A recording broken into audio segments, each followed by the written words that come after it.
માતા અને પિતાએ ભેગા મળી પુત્રની હત્યા કરી છે।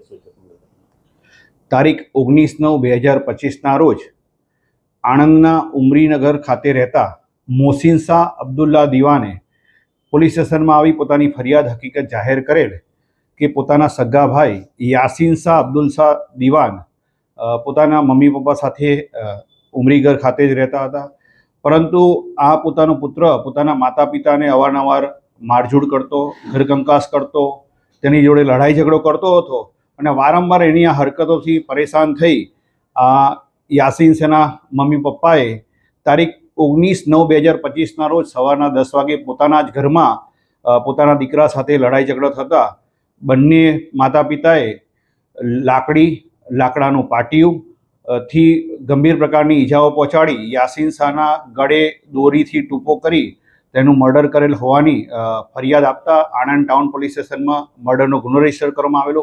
આ ગુનાની ગંભીરતા સમજી પોલીસ ઇન્સ્પેક્ટર શ્રી વીડી ઝાલા સાહેબે પોતે તપાસ હાથ ધરેલ અને આ ગુનામાં પૂરતા પુરાવા એકત્રિત કરી આ ગુનામાં સંડોવાયેલ મરણ જનાર યાસીન શાહના સગા માતા પિતા અબ્દુલ્લા શાહ રહેમ શાહ દીવાન તથા બિસ્મિલ્લા બાનો અબ્દુલ્લા દીવાન બંનેની ધરપકડ કરવામાં આવેલી છે। તેમજ આ બંને પાસેથી ગુનાના કામે વાપરેલ લાકડાનું પાટિયું તથા ગળે ટૂંપો જે કરેલો હતો તે દોરી તપાસના કામે કબજે કરવામાં આવે છે। સર, આ હત્યા કરવાનું કારણ શું? માતા પિતાને એવું શું ત્રાસ હતો? આ યાસીન શાહ કોઈ પણ કામ ધંધો કરતો ન હતો।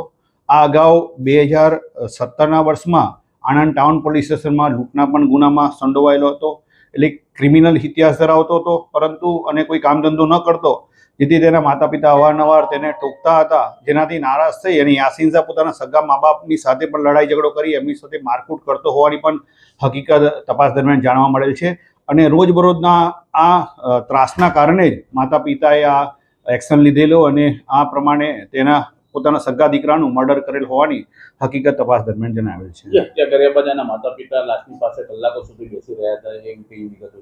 ના, આવી કોઈ પણ હકીકત તપાસ દરમિયાન જણાવેલ નથી। જેવું જ આ મર્ડરનો બનાવ બનેલો, જેથી તાત્કાલિક પોલીસને જાણ કરતા આણંદ ટાઉન પોલીસ ઘટના સ્થળે પહોંચી ગયેલી હતી અને ઇમિડિયેટ ડેડ બોડીને ત્યાંથી પીએમ માટે ખસેડી હતી અને આગળની કાયદેસરની કાર્યવાહી હાથ ધરવામાં આવેલી।